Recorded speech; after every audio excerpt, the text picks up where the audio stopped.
ఓం నమో భగవతే వాసుదేవాయ. పోతన భాగవతం మొదటి సంపుటం ప్రథమ స్కందం. పరీక్షితుడు వేటాడి శమీకునిపై మృత సర్పమునెత్తివైచుట. మృగయులు మెచ్చ నరేంద్రుడు మృగరాజు పరాక్రమమున మెరసి హరించెన్. మృగధర మండలమున గల మృగమొక్కటి దక్క సర్వ మృగములనెల్లన్. ఆ నరేంద్రుడు మృగేంద్ర విక్రమంతో వేటగాళ్ళు మెచ్చేటట్లుగా చంద్రమండలంలోని మృగాన్ని తప్ప అరణ్యంలో ఉన్న మృగాలన్నింటినీ వేటాడాడు. ఈ విధంగా మృగయా కౌతుకంతో మృగాల వెంటబడి తరుముతూ పరుగులెత్తటం మూలాన ఆకలి దప్పుల వల్ల అలసిపోయినాడు మహారాజు. పరిశ్రాంతుడైన ఆ భూకాంతుడు చల్లని జలాశయం కోసం వెదకి వేసారి ఒక తపోవనాన్ని ప్రవేశించాడు. మెల్లగుట్ట చాలించి మీలిత నేత్రుడై శాంతుడై కూర్చుండి జడతలేక ప్రాణమనో బుద్ధి పంచేంద్రియంబుల బహిరంగ వీధుల బారనీక జాగరణాదిక స్థానత్రయము దాటి పరమమయ్యుండెడి పదము తెలిసి బ్రహ్మభూతత్వ సంప్రాప్త్య విక్రియుడయి యతి దీర్ఘ జటలు దన్నావరింప నలగురు జన్మధారి అలరుచున్న తపసి బొడగని శోషిత తాళుడగుచు వెండి తడి లేక కుత్తుక నెలుగుడింద మంద భాషల నిట్లను మనుజ విభుడు. అక్కడ నిమీలిత నేత్రాలతో కూర్చుని శాంతంగా తపస్సు చేస్తున్న శమీకమునిని చూచాడు. ఆ తపస్వి పొడుగుపాటి జడలతో జింక చర్మం ధరించి పంచేంద్రియాలను నిరోధించి ప్రాణాన్ని మనస్సును బుద్ధిని లోగుని జాగృత్ స్వప్నం సుషుప్తి అనే 3 అవస్థలను అతిక్రమించి 4వదైన సమాధి అవస్థలో ఏకాగ్రచిత్తుడై బ్రహ్మానుసంధానం చేసి ఉన్నాడు.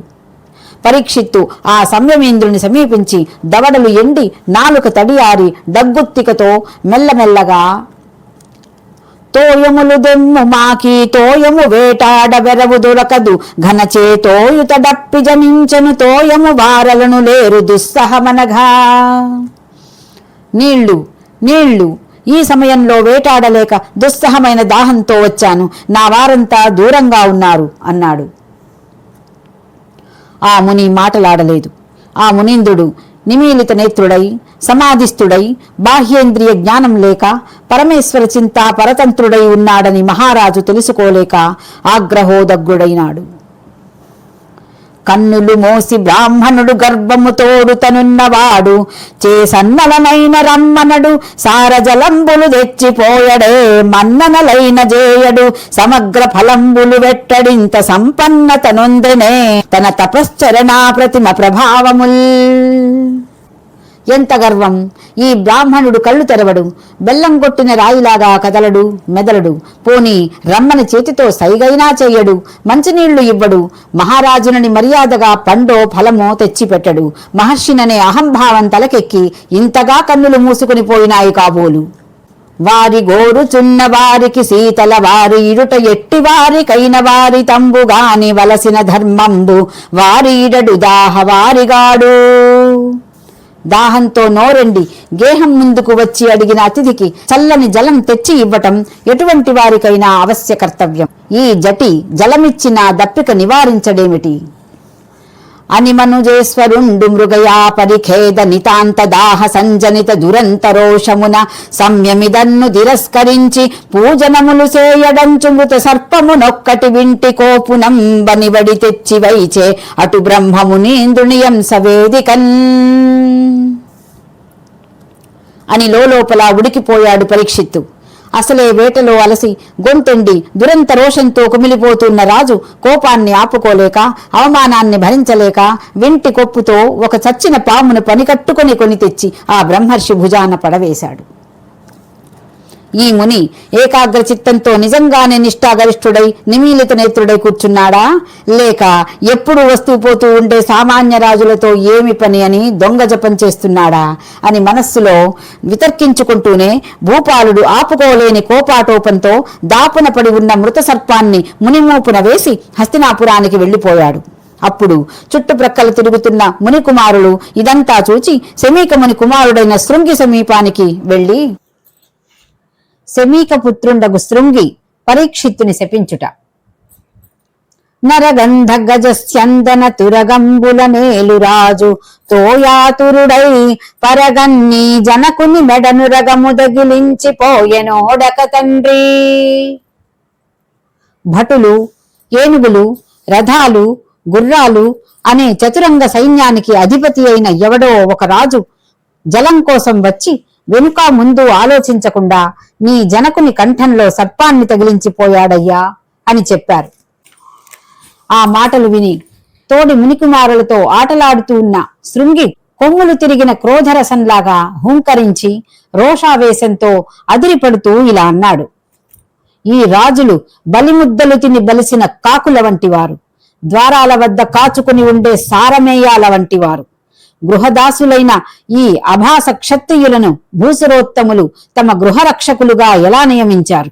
ద్వారపాలకులుగా ఉండదగిన వారు వంటింటిలో ప్రవేశించి వండిన అన్నాన్ని భుజించటానికి ఎలా అర్హులవుతారు?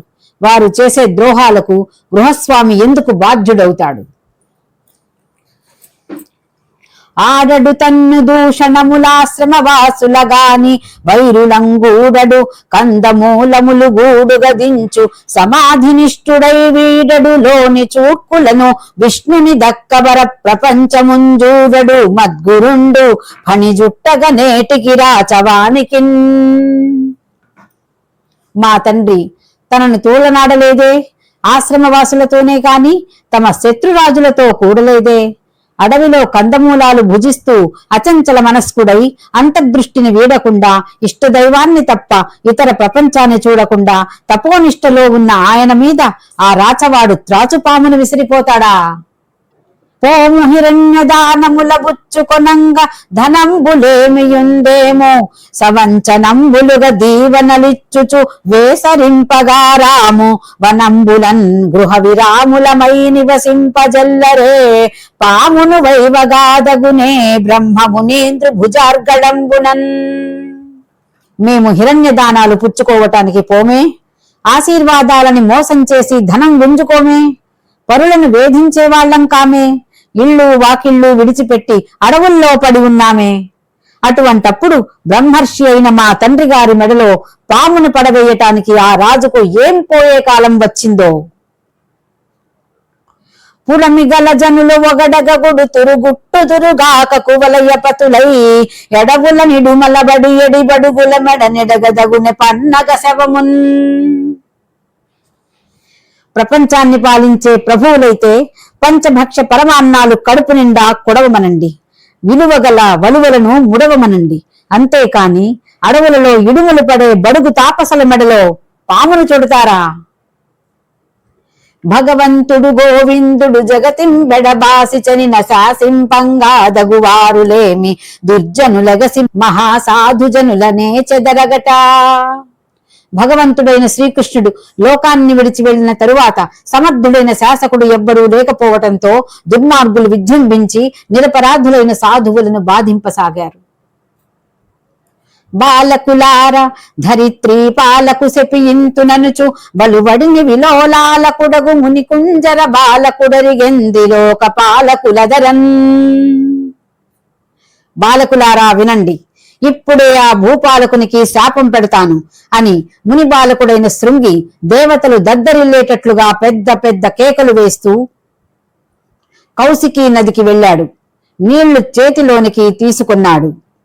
ఓడక వింటి కోపున మృతోరగముంగుని వచ్చి మారు మాటాడకయున్న మజ్జనకు నంసతలంబున బెట్టి దుర్మద క్రీడ జరించు రాజు హరకేశవులడ్డిననైన జచ్చుపోయేడవనాడు తక్షక ఫణీంద్ర విషానల హేతి సంహతిన్. సంకోచం లేకుండా చచ్చిన సర్పాన్ని కొనివచ్చి మౌనముద్రలో ఉన్న మా తండ్రి గారి భుజం పైన పడవేసి దురహంకారంతో కన్ను మిన్ను కానని ఆ రాజు హరిహరులు అడ్డిపడినా నేటికి 7వ నాడు తక్షకుని విషాగ్ని జ్వాలలకు దగ్ధమైపోతాడు అని పరీక్షిత్ నరేంద్రుణ్ణి భయంకరంగా శపించి శమీక మహాముని కుమారుడైన శృంగి ఆశ్రమానికి అరుదించి ధ్యానముద్రలో ఉన్న తండ్రిని దర్శించాడు. ఆయన మెడలో ఇంకా ఆ మృత సర్పం అలా వేలాడుతూనే ఉంది. ఈయడని కంఠమునను నియ్యురగ కళేబరంబునిటు వైచిన యాయయ్య నికనేమి సేయుదు నయ్యంబులు లేవు సుమ్ము నృపులకు తండ్రి. అయ్యో తండ్రి, ఈ రాజులకు పరువు మర్యాదలు తెలియవు. ఇతడెవడో మృత సర్పాన్ని తెచ్చి నీ కంఠంలో వేశాడు. మరి ఈ దొరగారికి ఎలా బుద్ధి చెప్పాలో ఏమో.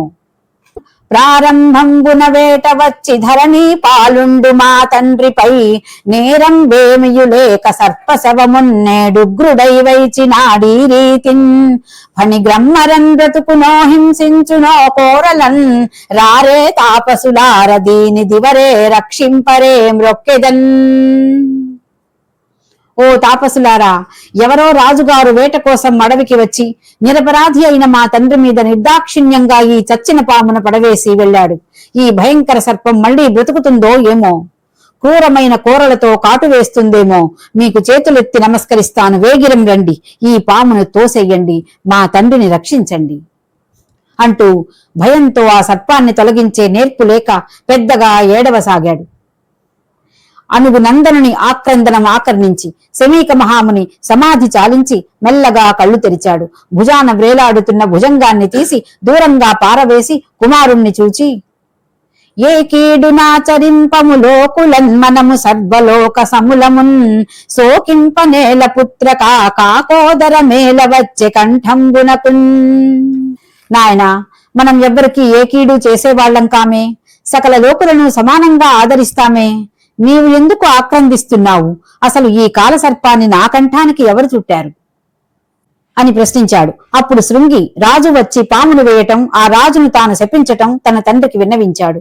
వెంటనే శమీక మహర్షి తన దివ్య దృష్టితో ఆ రాజు పరీక్ష నరేంద్రుడని తెలుసుకుని కొడుకు చేసిన పనికి విచారిస్తూ ఇలా అన్నాడు. బెట్టిదమగు శాపమునకు దట్టపు దోహంబుగాదు ధరణీ కాంతుం గట్టా ఏల శపించితి పట్టి తక్షక విషాగ్ని పాలగు మనుచున్. నాయనా, ఇంతటి కఠోరమైన శాపం పెట్టడానికి అంతటి మహాపరాధం ఆ మహారాజు ఏం చేశాడు? తక్షక విషాగ్ని జ్వాలల పాలు కమ్మని ఆ ధరణీ పాలుణ్ణి అయ్యయ్యో ఎందుకు శపించావు? తల్లి కడుపులోన దగ్ధుడై క్రమ్మర కమల నాభు కరుణ గలిగినాడు, బలిమి గలిగి ప్రజల పాలించుచున్నాడు, దిట్టబడుగా రాజు దిట్టదగునే. పాపం, పరీక్షిత్తు తల్లి గర్భంలోనే దగ్ధుడైనాడు. మళ్లీ శ్రీకృష్ణుని కటాక్షం వల్ల బ్రతికి బయటపడ్డాడు. ఇప్పుడు పెరిగి పెద్దవాడై పరాక్రమవంతుడై ప్రజలను పరిపాలిస్తూ ఉన్నాడు. ఓరి పిచ్చి తండ్రి, అటువంటి మంచి రాజును శపించవచ్చా? కాపరిలేని గొర్రెల కైవడి గంటక చోర కోటి చేనే పరియున్నది భువనమీసుడు కృష్ణుడు లేమి నిట్టిచో భూపరిపాలనంబు సమబుద్ధిని తండనరింపజల్లరే ఈ పరిపాటి ద్రోహమున కిట్లు శపింపగనేల బాలకా. వాసుదేవుడు లేకపోవటం మూలాన లోకమంతా చీకాకు పాలైంది. ప్రజలు కాపరిలోని గొర్రెల్లాగా ఆపద పాలైనారు. దొంగలు దుండగులు పెచ్చరిల్లారు. ఇటువంటి క్లిష్ట సమయంలో మన మహారాజు సమదృష్టితో సమర్థంగా ప్రజలను పరిపాలిస్తూ ఉన్నాడు. అయ్యో, ఈ రవ్వంత అపరాధానికి రాజును శపించావెందుకు నాయనా? పాపంబు నీ చేత బ్రాపించే మనకింక రాజు నశించిన రాజ్యమందు బలవంతుడగువాడు బలహీను పశుదారహయ సువర్ణాదులనపహరించు జారచోరాదులు సంచరింతురు ప్రజకన్యోన్య కలహంబులతిశయిల్లు వైదికంబయ్యున్న వర్ణాశ్రమాచార ధర్మమించుకలేక తప్పిపోవు నంత మీద లోకులర్ధకామంబుల దగిలి సంచరింపధరణి నెల్ల వర్ణ సంకరములు వచ్చును మర్కట సారమేయ కులము మేర పుత్రా. నీ మూలంగా మనకు పాపం ప్రాప్తించింది. రాజు మరణిస్తే రాజ్యంలో అరాచకం ప్రబలుతుంది. బలం కలిగిన వాడు బలం లేని వాడి మీద పడి వాడి సర్వస్వం దోచుకుంటాడు. జార చోరులు నిరాఘాటంగా విహరిస్తారు. ప్రజలలో పరస్పర కలహాలు పెరిగిపోతాయి. వైదిక ధర్మాలు వర్ణాశ్రమాచారాలు సమూలంగా నశిస్తాయి. ధర్మం నశించిపోగా లోకులు అర్ధకామాల వెంట పడతారు. రాజ్యమంతటా వానర సారమేయాల్లో లాగా వర్ణ సంకరం వ్యాపిస్తుంది. భారత వంశజుం పరమ భాగవతున్ హయమేధయాజినా చారుపరున్ మహానయ విసారుదు రాజకులైక భూషణున్ నీరము గోరి నేడు మన నేలకు వచ్చిన యర్ధి భక్తి సత్కారము చేసి పంపజనుగాక శపింపగ నీకు ధర్మమే. పవిత్రమైన భారతదేశంలో జన్మించాడు. పరమ భాగవతుడని పేరుగాంచాడు. అశ్వమేధం ఆచరించాడు. సదాచార సంపన్నుడు, రాజనీతిజ్ఞుడు, రాజకులాలంకారుడు అయిన అంతటి మహారాజు దాహమై మన తపోవనానికి వస్తే ఆదరంతో అతిథి సత్కారాలు ఆచరించకుండా పంపితే పంపవచ్చు గాని ఇలా శపించటం ఏమి ధర్మమయ్యా?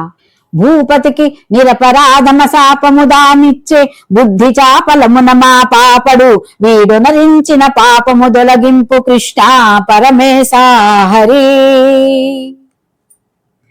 ఓ పరమేశ్వర, శ్రీకృష్ణ, వాసుదేవ, నా పిల్లవాడు బుద్ధి చాపల్యం వల్ల భూపాలుడైన పరీక్షిత్తుకు శాపం పెట్టి పాపం కట్టుకున్నాడు. ఈ దోషాన్ని తొలగించు తండ్రి. పొడిచిన దిట్టిన గొట్టిన బొడుచుందురు గాని పరమ భాగవతులు దారొడబడరు మారు సేయగ గొడుకా విభుడెగ్గు సేయగోరడు నీకున్. కుమారా, కొట్టినా తిట్టినా పరమ భక్తులైన వారు శాంతంతో భరిస్తారే కాని ప్రతీకారం చెయ్యటానికి అంగీకరించరు.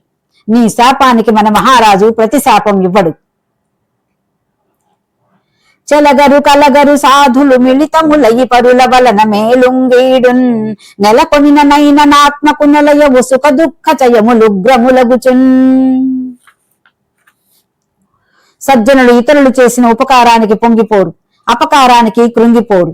మహాత్ముల ఆత్మలను సుఖ దుఃఖాలు ఆవహించవు అని ఈ విధంగా శమీక మహాముని కుమారుడు చేసిన తిరుగులేని శాపరూపమైన పాపానికి సంతాపం చెందాడు. వెంటనే తన శిష్యుడైన ఒక మునిపుత్రుణ్ణి పిలిచి ఈ వృత్తాంతమంతా మహారాజుకు చెప్పిరమ్మని పంపించాడు. అభిమన్యు పుత్రుడైన పరీక్షిత్తు ముని శిష్యుని వల్ల శమీక కుమారుని శాప వృత్తాంతం విన్నాడు. కామక్రోధాది సంసార విషయాలలో మునిగి తేలుతున్న తనకు తక్షకుని విషాగ్నికీలా జాలం వైరాగ్యానికి మూలమవుతుందని విచారిస్తూ హస్తినాపురికి చేరి ఏకాంతంగా తనలో తాను ఇలా అనుకున్నాడు. ఓం నమో భగవతే వాసుదేవాయ.